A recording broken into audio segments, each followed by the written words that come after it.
Hello friends, இந்த recipe பாருங்கள், சூப்பராக இருக்கும். இதுக்கு கொஞ்சமாக எண்ணெய் விட்டு கடுகு உளுத்தம் பருப்பெல்லாம் நல்லா தாளிச்சுப்போம். அதுக்கப்புறம் நம்ம இஞ்சி பச்சை மிளகா 2 காரத்துக்கு ஏற்ற மாதிரி போட்டுக்கலாம். அதுக்கப்புறம் கொஞ்சம் முந்திரி பருப்பு சேர்த்துருக்கேன். இது நல்லா ப்ரௌன் ஆகிற வரைக்கும் வறுத்துப்போம். அப்புறம் கருவேப்பிலையும் கொஞ்சம் இப்போ கிள்ளி போட்டிருக்கேன். இப்போது இதுக்கப்புறம் என்ன பண்ண போகிறோன்னா, வெங்காயம் ஒன்று வந்து ஃபுல்லாக நறுக்கி போட்டிருக்கேன், ஒரு பெரிய வெங்காயம். அதுக்கு உப்பு கொஞ்சம் நம்ம முன்னாடி சேர்த்துக்கணும். அப்போ தான் அந்த வெங்காயம் நல்லா வதங்கும். அதனால் அதுக்கு கொஞ்சமாக உப்பு போட்டு வதக்கிக்கலாம். அதுக்கப்புறம் பாருங்கள், நல்லா வதங்கியாச்சு. முந்திரி பருப்பும் நல்லா ரோஸ்ட் ஆயிடுச்சு. இப்போ நம்ம வந்து 3 கப் தண்ணி விட்டு இப்போ அதுக்கும் உப்பு போடுறோம். இப்போ நம்ம என்ன போகிறோம் அப்படின்னு பார்த்தீங்கன்னா, எல்லா 4 விதமான சிறுதானியத்தையும் பொடி பண்ணி வச்சுருந்தேன். அதை நம்ம சலிச்சோன்னா குருணை கிடைக்கும்.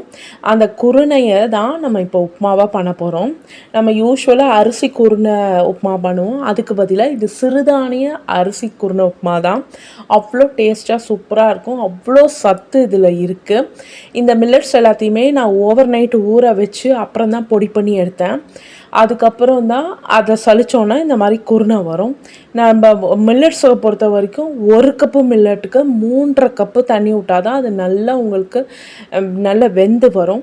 அதனால் நான் அந்த மாதிரி பண்ணியிருக்கேன். நம்ம நார்மல் உப்புமா மாதிரி கொஞ்சம் கொஞ்சமாக அது கெட்டியாகும். மூடி வச்சு குக் பண்ணிக்கலாம் லோ ஃப்ளேமில். பாருங்கள், எவ்வளோ கெட்டியாக நல்லா செமி சாலிடாக வந்துடுச்சு. நல்லா உங்களுக்கு தண்ணியெல்லாம் இறுகி அந்த அரிசி வெந்திருக்கான்னு ஒரு வாட்டி செக் பண்ணிக்கோங்க. அப்புறம் இதுக்கு உப்பு தனியாக நம்ம போட்டுட்டோம். தண்ணி விட்டு நம்ம அந்த மில்லட் எவ்வளோ எடுத்துக்கிறோமோ அதுக்கேற்ற மாதிரி உப்பு போட்டுக்கோங்க. வேணால் கொத்தமல்லி கூட தூக்கிக்கலாம். பெருங்காயம் வேணாலும் போட்டுக்கோங்க.